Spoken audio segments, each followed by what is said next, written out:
Assalamualaikum warahmatullahi wabarakatuh.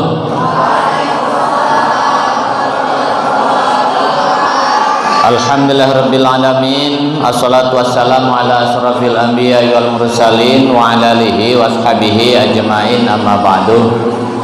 Yang saya hormati jajaran pengurus Muslimat NU Kecamatan Sagulung beserta ranting yang hadir, Pak Camat yang wakili beserta lurah, pengurus NU Kecamatan Kelurahan Tebesi dan semua jajaran pengurus rahimakumullah. Langsung saja, asar kita jam 15.13 menit. Saya akhiri sekitar jam 3 karena saya harus mengisi kembali di Tanjung Uncang situ. Ibu bapak yang berbahagia, langsung saja ya, tidak perlu banyak pendahuluan. Materi ini nanti saya videokan dan yang minta silahkan jabrikan ke saya nomor WA-nya. Ibu bapak yang berbahagia, saya sehari-hari sebagai konsultan dan mediator konflik rumah tangga pegawai Kementerian Agama Kota Batam. Hari ini temanya membangkitkan kembali hati yang sudah mati. Kalau apa yang disampaikan Pak Kamisan tadi atau kata Ibu tadi, ini sebenarnya Pak lebih kepada ibu mengobati diri sendiri. Kalau ingin ke suami beda temanya. Kalau untuk laki-laki temanya merebut kembali hati suami yang sudah hilang. Berarti ibu membangkitkan suami agar balik. Suami ibu ada di rumah ini, tapi hatinya entah kemana. Yang sekarang lebih kepada bagaimana ketika ibu hatinya sudah mati, itu bisa hidup kembali. Lebih ke terapi diri. Ibu bapak yang berbahagia, hati sudah mati ini secara umum karena trauma. Pengobatannya antara satu dengan yang lain beda-beda. Bisa karena melihat kejadian yang khawatir terjadi pada dirinya. Yang kedua, karena harapan tidak terbalas. Yang ketiga, ibu sudah lelah menghadapi hidup ini. Nah, membangkitkan hati yang sudah mati. Ibu, ini kepada para suami ya. Banyak istri kita Pak di rumah ini sebenarnya melayani suami terpaksa. Kenapa? Mungkin penyebab masa lalu. Yang kedua, suaminya sering menyakiti. Saya ulangi, yang pertama penyebab masa lalu, yang kedua suaminya sering membohongi berulang-ulang, yang ketiga sudah pindah ke lain hati. Ini yang menjadikan hati wanita jadi mati. Untuk bapak-bapak ketahui, untuk ibu-ibu pahami, kalau laki-laki Bu bisa menggandakan hati. Kalau kita laki-laki Pak bisa menduakan cinta. Pada jam yang sama, cinta dengan Rina tapi juga cinta dengan Rani. Kalau laki-laki bisa. Makanya kadang-kadang para wanita heran, Pak, suami saya ini bolak-balik selingkuh Pak, tapi ngomong I love you terus dengan saya Pak. Heran saya Pak. Ibu ndak perlu heran, karena laki-laki itu kemampuan membagi hatinya didesain oleh Allah Subhanahu wa Ta'ala bercabang 4. Itu masalahnya. Sementara kalau wanita, ini kepada laki-laki harus paham juga ya. Ibu misalnya punya suami namanya Mariono, tiba-tiba ibu mencintai si Budi, ibu otomatis nutup dengan Mariono itu. Tidak bisa ibu paksakan, karena sebenarnya yang setia itu hanya wanita. Laki-laki tak ada yang setia itu. Ibu cintanya misalnya hari ini dengan katakanlah poniman, hari ini nih, besok cintanya dengan ponimin. Ketika hati sudah pindah, dia akan nutup dengan salah satunya. Itulah wanita. Kecuali maaf, bukan untuk baik-baik seperti PSK. PSK tuh bisa sehari sampai 5, tapi tidak ada cinta dia. Kalau wanita ini kan gampang aja, pasrah selesai. Kalau laki-laki ini kan selain pasrah, beda dia. Oke, paham ibu ya? Nah sekarang cara membangkitkan bagaimana? Yang pertama, ibu-ibu yang berbahagia. Satu, di dunia tidak ada yang pasti, semua bisa berubah. Dunia ini semuanya serba sedang. Sedang baik terlihat baik, sedang jahat terlihat jahat. Ini dunia. Saya ingin berikan contoh, Bu. Ibu misalnya melihat pencuri, katakanlah mencuri kota infak. Kita tidak boleh mengatakan kau pencuri, itu nggak boleh. Tapi yang betul dia sedang mencuri atau terlihat mencuri.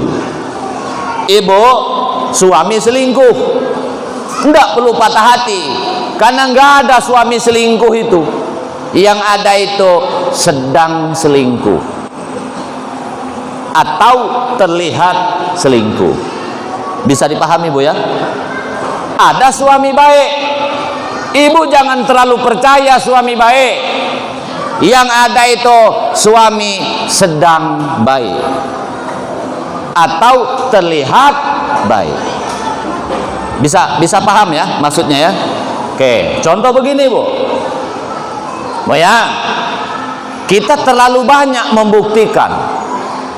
Ada laki-laki masa muda di bawah 45 tahun, pecandu narkoba, bajingan tengik, tak pernah ke masjid, tak pernah ke puasa, asik ke diskotik, bolak-balik mempermainkan wanita di usia 45 tahun ke bawah.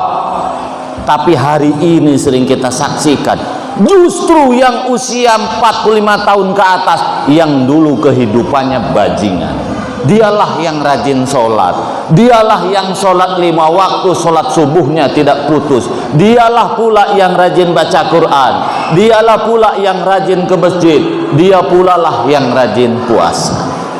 Ada apa tidak orang seperti itu? Ada. Maka ibu jangan pernah mematikan hati. Kenapa? Karena semua bisa berubah. Suami ibu kurang ajar di usia 40 tahun ke bawah, mungkin masih ganteng, mungkin dompetnya masih tebal, mungkin masih sehat. Di usia 40 tahun ke atas, percayalah, dompet sudah mulai berkurang, sakit aja kerjanya, semua penyakit ada pada dia, ganteng pun sudah hilang, penyakit kolesterol di mana-mana. Ketika masa muda bawaannya pakai minyak wangi, sekarang tak minyak angin aja kerjanya. Itu nanti suami ibu bakal berubah. Ketika sudah terpojok suami berubah, di situ ibu mengatakan saya menang, saya menang. Begitu, Bu. Maka sering saya ingatkan kepada ibu, ciri-ciri suami rawan selingkuh atau ciri-ciri suami yang susah untuk setia, ketika ibu punya suami dengan 4 kriteria. 1, suami ibu sehat. Yang kedua, ganteng. 3, kaya. Yang keempat, waktu kerjanya kita nggak bisa kontrol. Ibu sulit. Suami yang paling setia Satu, yang sakit aja kerjanya, itu setia tuh. Yang kedua, oh ya, potongan tak jelas. Kalau ada monyet, ada suami, ibu tak jelas mana monyet, mana suami. Itu kedua. Oh ya, yang ketiga, duit tak ada. Jika perlu istri yang cari duit. Bu ya. Yang keempat, Bu ya, ibu jelas bisa ngontrol kepada suami. Kalau pegawai masuk jam 7 balik jam 4, enak ngontrolnya. Kecuali pejabat. Kalau pejabat susah ya, seperti saya. Ibu-ibu yang berbahagia. Tapi kalau ibu wira swasta, seminggu di Jakarta, seminggu di Pekanbaru, seminggu di Tanjung Pinang, ibu kalau tidak sabar jantungan ibu. Nah, ibu kalau ingin cari suami yang setia, carilah yang 4 tadi. Cari yang sakit terus. Aman tuh, Bu. Duit tidak ada, potongan tak jelas, suami di rumah saja, ibu yang cari duit. Apa kerja suami? Ngepel, masak, nyuci, nyetrika lah. Ibu kalau ingin punya suami setia, itulah cari yang seperti itu. Paham ibu ya? Kalau ibu tidak percaya, Bu, ini supaya ibu sebenarnya ikhlas membangkitkan hati yang sudah mati. Karena kuncinya adalah ibu harus melihat semua bisa berubah. Saya ingin berikan contoh begini, Bu. Ini perumahan apa namanya?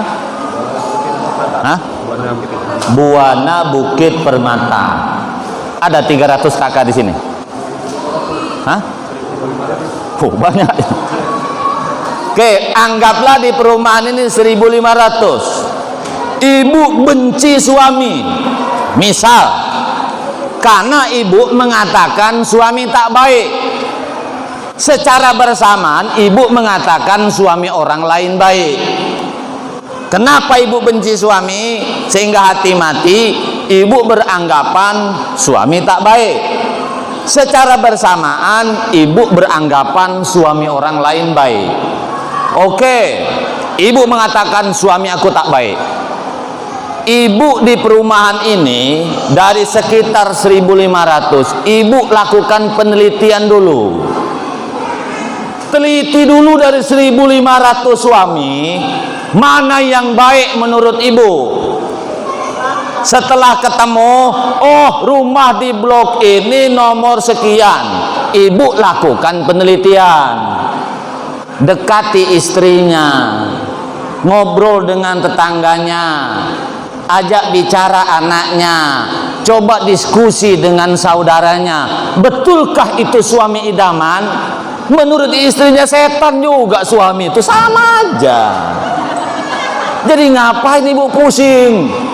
Karena sebenarnya yang terjadi pada suami ibu juga terjadi pada suami lain, cuman beda cerita. Itu saja, paham Bu ya? Suami ibu kerjanya selingkuh, tapi bertanggung jawab. Ada suami ibu kerjanya marah terus, tapi dia pula setia.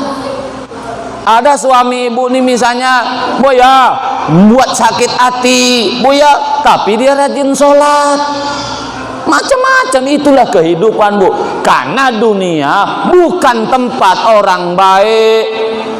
Dunia ini, Bu, saya ulangi, Bu ya, kalau sorga tempat orang baik, kalau neraka tempat orang tidak baik. Kalau dunia ini tipis, antara setan dengan malaikat tuh beda-beda tipis saja. Hari ini Mariono bukan baik, sedang baik, atau terlihat baik. Kenapa terlihat baik? Ibu melihat saya sedang baik, tapi belum tentu. Ibu misalnya, aku pengenlah punya suami jadi pejabat. Saya ini, Bu, bergaul mulai dari Jakarta sampai ke bawah. Kalau ingin tenang, tanya dengan Pak Lurah, jadi orang biasa aja. Apa ibu kira Pak Gubernur bahagia? Pening kepala tuh, Bu. Oleh karena itu saya minta kepada ibu, poin yang kedua, Bu ya, selain ibu semua dunia ini berubah,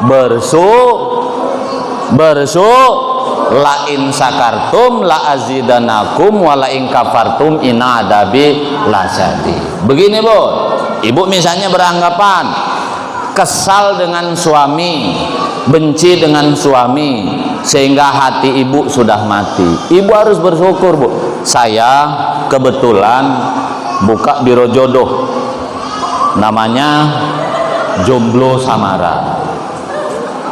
Bu, saya sedih kadang Bu ya, melihat orang-orang yang, terutama yang daftar di saya kan ada 297 stok jodoh. Jadi gini Bu, uniknya laki-laki minta carikan jodoh yang cantik, yang soleh, yang kaya pula, minta pula yang hafal Quran. Dia pun tak betul juga. Nah, wanita juga sama, minta carikan yang S1 Pak, minta carikan yang mapan Pak, minta carikan yang soleh Pak, minta carikan yang orang tuanya baik Pak. Akhirnya terlalu banyak pilih, tak nikah sampai tuek dia. Ibu mendapatkan jodoh itu bersyukur. Ibu dulu punya mantan ganteng, entah bagaimana ceritanya si ganteng itu tak ibu dapatkan.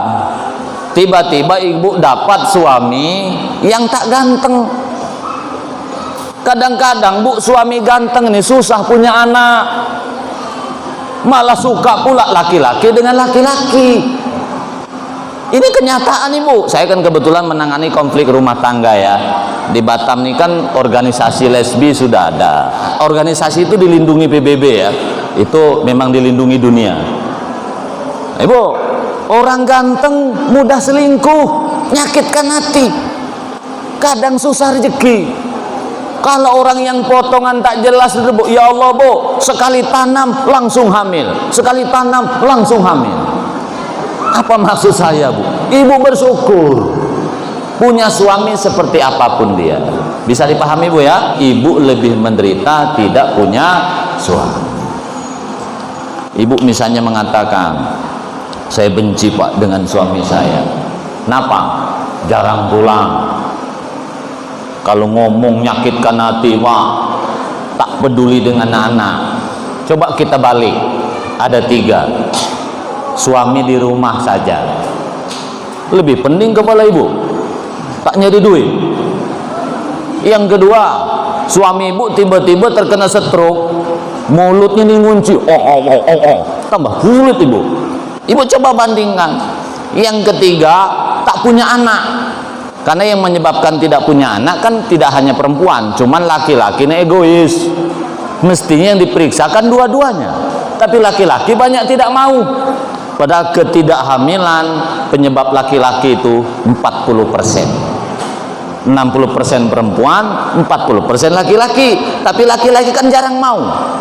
Nah, oleh karena itu Bu harus bersyukur. Kemudian yang ketiga, Bu, dunia ini tujuan atau bukan? Dunia ini tujuan atau bukan? Bukan. Tujuan kita di mana? Mana? Ibu bapak, dunia bukan kampung kita. Kampung kita di mana? Kampung kita ini sorga. Bukan di Bukit Permata ini, bukan di Batu Haji. Kampung kita ini sorga. Cuman kenapa kita ini terlempar ke dunia ini? Kakek dengan nenek kita bertinggal. Itulah Ibu Adam dengan siapa? Nabi Adam dengan Ibu Hawa. Makan buah khuldi. Kita diuji oleh Allah, dilempar ke dunia ini. Ada yang di Batu Haji, ada yang di Batam Center, ada yang di sini. Maka Ibu, ya, ini bukan tujuan. Tujuan kita mana? Surga. Untuk masuk surga, 2 caranya. 1, kalau diberikan kenikmatan bersyukur. Kalau diberikan musibah harus Kan dua itu cara masuk surga. Ibu punya segalanya, bersyukur. Ibu kebetulan punya suami yang tak baik, apa caranya? Sabar. Karena ketika kita menjadi orang beriman, dia dalam salat, inna sholati wa nusuki wa mahyaya wa mamati lillahi rabbil alamin.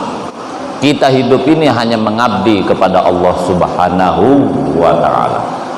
Oke, andaikan ibu hati betul-betul mati, ini andaikan susah bangkit ini, oh ya, mungkin boleh-boleh saja karena hati takdir Allah Subhanahu wa ta'ala. Tapi yang tidak boleh ibu lakukan merugikan orang lain. Saya ulangi, ibu cintanya tidak bangkit kepada suami karena berbagai macam peristiwa yang susah dijelaskan. Tidak apa-apa, itu tidak dosa. Hati mati itu tidak dosa sebenarnya. Yang menjadikan dosa ketika ada yang dirugikan. Siapa itu? Akibat ibu benci dengan suami, ibu malas masak, dosa. Ibu malas nyapu, dosa.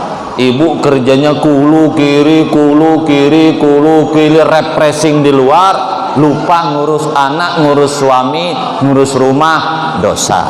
Bisa dipahami Bu ya? Ibu tidak mau melayani suami jimaknya, dosa apa tidak? Dosa. Tapi hati saya mati, Pak. Lah kalau wanita kan gampang, pasrah aja kada bisa. Kalau kita laki-laki, Pak, tak bisa pasrah. Kalau kita laki-laki ini selain ikhlas harus keras dia, baru bisa. Kalau perempuan pasrah aja dia kan dia bisa. Apa susahnya? Pura-pura aja senang suami itu, walaupun hati ibu udah mati sebenarnya. Bisa dipahami Bu ya?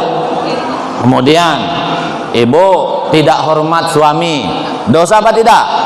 Dosa. Jadi hati mati itu tak masalah sebenarnya. Yang bermasalah ketika ada pihak yang dirugikan. Oke, ada wanita yang mengatakan begini kepada saya, Pak Mariono, kalau saya sudah tidak ada rasa dengan suami, apakah saya berdosa Pak Mariono kalau menggugat cerai? Pasti dosa. Karena Islam mengajarkan Bu, orang yang meminta cerai kepada suami yang tidak syar'i, jangankan masuk surga, mencium wanginya surga pun tidak. Itu Bu. Lalu menggugat cerai yang syar'i itu seperti apa Pak Mariono? Ada 3. Silakan ibu gugat cerai suami. 1, oh ya, ketika rumah tangga dipertahankan, nyawa terancam, suami nak bunuh anak, nak bunuh istri, cepat gugat, boleh. Yang ini tadi. Yang kedua, suami ibu misalnya dikhawatirkan merusak akidah. Suami ibu ini misalnya dulu mu'alaf, waktu akad nikah, di tengah jalan dia pindah ke agama semula. Ibu harus cerai itu. Kenapa? Serumah tidak boleh beda agama. Habis masa iddah, bukan suami lagi. Kalau jima sama dengan zina. Atau suami ibu terjebak aliran-aliran sesat, cerai, silahkan syar'i. Yang ketiga, kelakuan suami yang dimungkinkan akan berakibat tidak baik dengan anak, syar'i itu. Kalau suami selingkuh tapi masih sayang anak, tahankan saja sampai mati. Kenapa? Tidak berdampak dengan anak. Tapi kalau berdampak dengan anak, baru ibu ambil keputusan. Ibu ambil keputusan cerai, insya Allah ibu tidak dosa. Paham Bu ya? Oke. Kemudian Bu, cara membangkitkan hati yang sudah mati, tentu ingat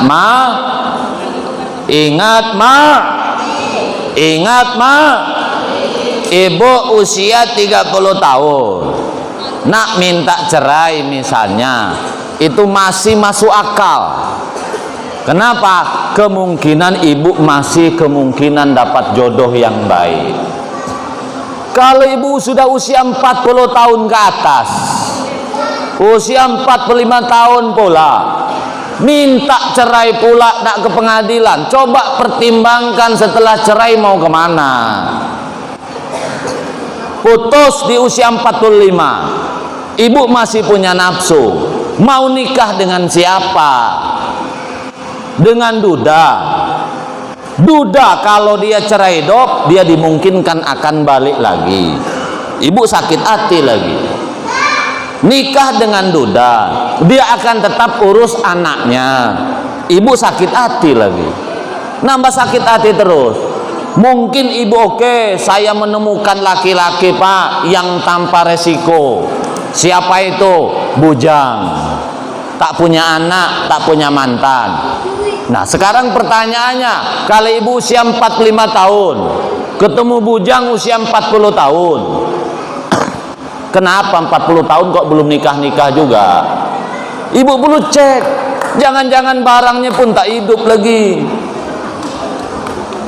Bisa dipahami maksud saya bu ya? Kenapa usia 40 tahun kok tak nikah-nikah? Ibu dengan bangganya ketemu bujang usia 25 tahun. Misalnya ibu usia 45 tahun, betulkah itu akan membahagiakan? Tidak, itu sama dengan anak ibu nanti. Pening ibu dibuatnya, pemalas saja hidupnya nanti, minta hidup pula dari bininya.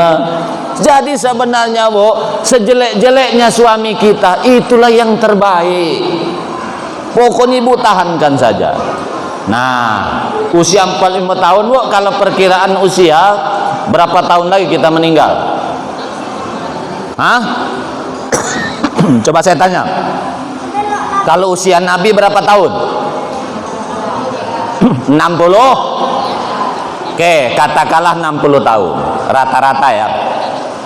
Bu, ibu, bu, menurut dokter harapan hidup orang kota lebih pendek daripada orang desa.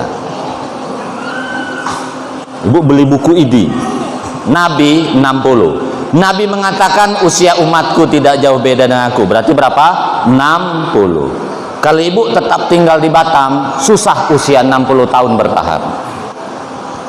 Kenapa bu? Menurut dokter orang kota rata-rata pendek umur. Dua penyebabnya, faktor makanan dan pikir.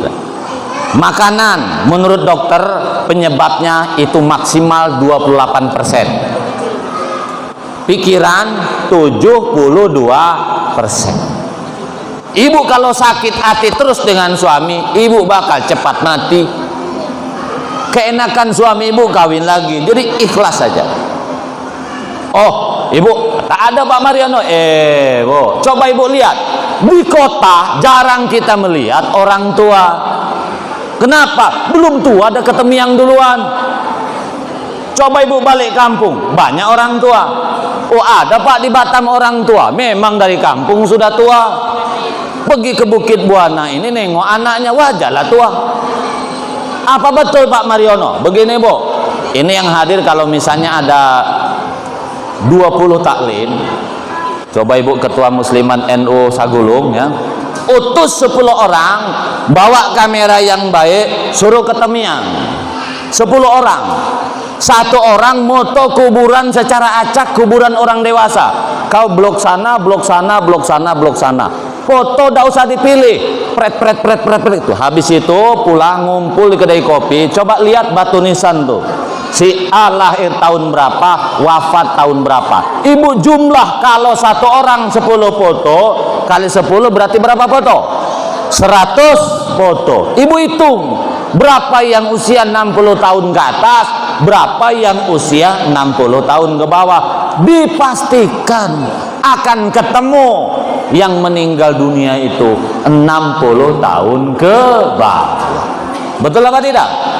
Coba ibu ingat-ingat, setiap kita mengantarkan saudara kita ke kuburan, mati dua atau muda?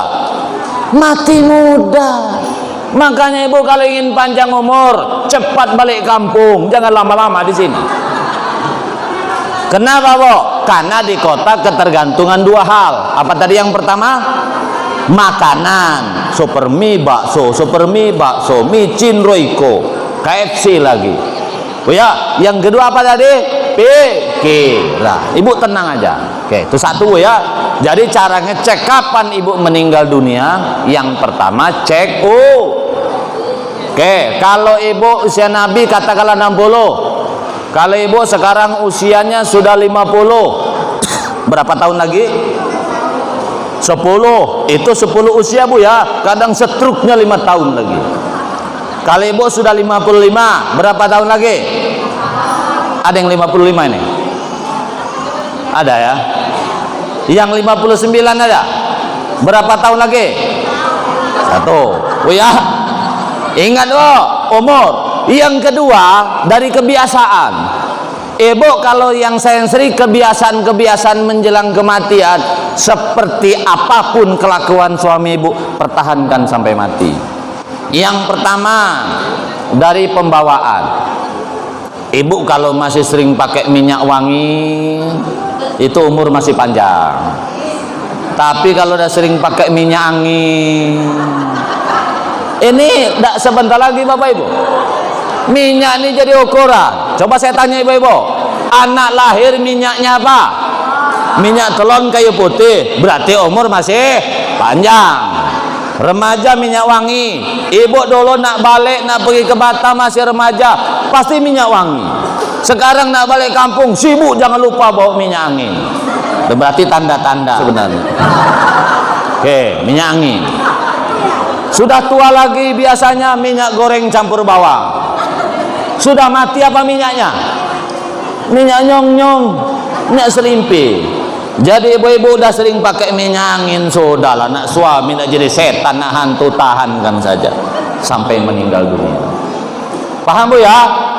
Jadi kalau yang sering minyak angin jangan Nah, yang kedua, Bu, dari kebiasaan. Nanti malam, Bu, ini ibarat kasur lah ya. Kalau anak-anak, Bu, malam tidurnya di sini, Bu ya, dia dihadang bantal guling atau kita, karena subuh bisa di situ. Ini menunjukkan anak tidur pun bisa main olahraga karena sehat. Ibu, suami, malam tidur di pinggir sini, mulai jam 9 malam, subuh tidak bergerak-gerak di situ terus. Karena hakikatnya kita hampir mati, cuman kita nggak sadar-sadar. Makanya tidak ada orang jatuh dari kasur. Bahkan ibu nanti malam kalau tidak percaya, cek suami ibu. Ketika tidur, menjelang tidur, meluk guling, meluk istri, secara ketika malam, tangan suami ibu atau tangan ibu otomatis seperti ini, macam orang nak mati itu. Tes saja nanti malam. Ibu pelukan dulu jam 9, ibu bangun jam 1, lihat tangan suami ibu otomatis begini, mulutnya terbuka, itu kata malaikat Israel, cabut jangan, cabut jangan, cabut. Nah, pertahankan, coba aja Bu. Makanya Bu, ketika ibu punya suami begini, mulut sedang terbuka, hidupkan lampu, ibu siapkan foto dulu, hidupkan lampu, foto bagus-bagus, prek. Oke, dah tutup lagi, matikan lampu. Ibu besok pergi ke Nagoya, cuci foto tuh yang terbaik, dibuat ukuran agak besar, ya ukuran A4 lah, atau ukuran 4x5. Ibu taruh di dalam kamar. Suami ibu yang sedang mangap mulutnya itu, kalau dia nak minta izin kawin lagi, ibu tengokkan foto tuh ya. Ini menurut Pak Mariono, udah hampir mati ayahnya. Nah, bapak juga begitu, istri Pak sama sebenarnya. Maka nak kemana lagi kita? Anak-anak Bu, seperti ini nih, berduduk 2 jam, berdiri bisa langsung jalan dia, karena badannya masih sehat. Coba seperti ibu, duduk nih Pak 1 jam, coba berdiri, nggak bisa langsung jalan Pak. Nek jere wong Jawa boyo eloro, digoyang dulu baru bisa jalan ya Pak. Sama dengan mobil. Mobil kalau masih baru, starter langsung jalan, betul apa tidak? Kalau mobil tua nggak bisa, dipanaskan dulu, nah gitu. Kalau masih muda, ibu dengan suami ibu, kadang suami itu Bu, sebulan minta, seminggu tuh minta jatah 4 kali Bu. itu suami ibu masih panjang umur. Tapi kalau sebulan pun tidak sempat lagi, ya itu sudah tanda-tanda. Bisa dipahami Bu? Hati-hati. Ibu kalau masih muda, sering ke tempat yang cantik, pantai Melayu, kemana-mana Bu ya. Tapi ibu tanda-tanda menjelang kematian, kalau ibu bolak-balik ke apotek aja, bolak-balik menggunakan kartu BPJS, bolak-balik ke rumah sakit, hati-hati. Kalau istri atau suami punya penyakit 4 serangkai, sabar-sabar saja, walaupun suami tak betul, sebentar lagi akan kembali menghadap Allah Subhanahu wa Ta'ala. Apa itu penyakit 4 serangkai? Kolesterol, hipertensi, diabetes, darah tinggi. Tunggu aja ini. Misalnya ibu punya suami diabetes, Bu ya, asik selingkuh, biarkan saja, anggaplah hiburan terakhir menjelang akhir hayat. Bu, ini Bu, 4 serangkai ini kalau minum obat harus menggunakan resep. Kenapa? Kalau ini terlalu banyak, ini sembuh, ini kambuh, ini sembuh, ini kambuh, ini sembuh, sampai mati dia lama-lama. Jadi maksud saya Bu, sudahlah Bu ya. Oke, yang terakhir, ibu-ibu, kepada yang betul-betul hatinya sudah mati, nanti cara konsultasinya jangan terlalu terbuka seperti ini. Ini kan penjelasan umum Bu ya. Ibu bisa ketemu saya tentang konflik rumah tangga. Oh ya, ibu-ibu yang ingin mendapatkan materi penyuluhan saya setiap hari, karena nanti harapan saya di Sagulung berapa kelurahan Ibu? 6. Ini baru 2 kelurahan ya. Jadi gini Mas, saya jadwalkan tadi di 4 kelurahan. Usahakan setiap kelurahan tuh temanya beda-beda, tapi setiap tema ceramah semua dapat gitu. Yang di Pelunggut kemarin tentang pengendalian media sosial terhadap anak. Nah, materi itu ibu juga dapat, karena saya kan ada YouTube. Bu tinggal nonton saja. Nanti di kelurahan lain mungkin merebut kembali hati suami yang hilang. Di kelurahan lain mungkin deteksi dini suami selingkuh. Di kelurahan lain mungkin memahami orang yang mendadak berubah. Nah, ada orang tuh suka berubah-berubah, itu apa masalahnya? Oke Bu, yang mau mendapatkan materi penyuluhan ini silahkan catat nomor WA saya ya, 0811, ya saya ulangi Bu ya, 0811 772 633. Saya ulangi, 0811 772 633. Nah, ibu yang sudah nyatat nomor WA saya, kemudian ibu kasih tahu saya, Pak Mariono, saya minta kirim video berikutnya, tolong catat nomor saya di HP ibu, karena saya ngirimnya menggunakan brokes. Brokes itu Bu, menggunakan sistem. Kalau ibu tak catat nomor saya di HP ibu, tak akan terkirim dia. Kalau ibu yang biasa jual beli online dah paham ini sebenarnya. Ibu-ibu ini kan dah canggih semua nih kalau main HP. Akhirnya mudah-mudahan pertemuan ini kami ucapkan terima kasih kepada Ketua Muslimat NU Kecamatan Sagulung. Ini kami hadiri di semua kecamatan ya, per kelurahan 74. Bahkan kemarin di Tanjung Pinang di 4 kecamatan. Insya Allah hari Rabu nanti di Karimun. Kita doakan juga Pak Wali beserta ibu beserta rombongannya sekarang sedang menunaikan ibadah umroh. Mudah-mudahan pulang membawa umroh yang dikabulkan Allah Subhanahu wa Ta'ala. Amin Allahumma amin. Saya kira itu mudah-mudahan ada manfaatnya. Amin. Cukup sekian, kurang lebihnya mohon maaf. Assalamualaikum warahmatullahi wabarakatuh.